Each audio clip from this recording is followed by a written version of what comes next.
There's one person we know too well, all of us, and his name is Kamdev. Kamdev, the Lord of lust, the God of mundane material love. He also has a carrier, and his carrier is a makara.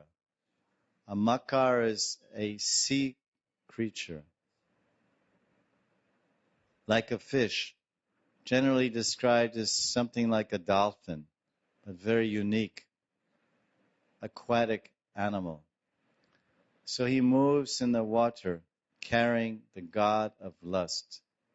So the Vahan for Cupid, as we say, or the Kamdev in India, the god of cupidity or material love or romance or material desire, his Vahan is a makara.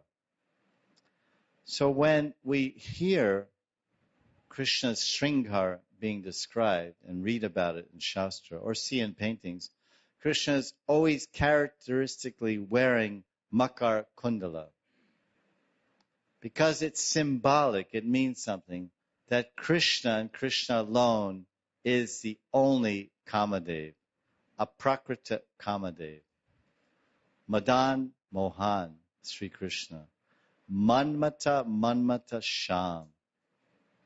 He who churns the mind of that great god of lust and cupidity, who is churning and agitating and whirling and spinning every man and woman's mind in the world since the beginning of time. Lust, Mr. Lust.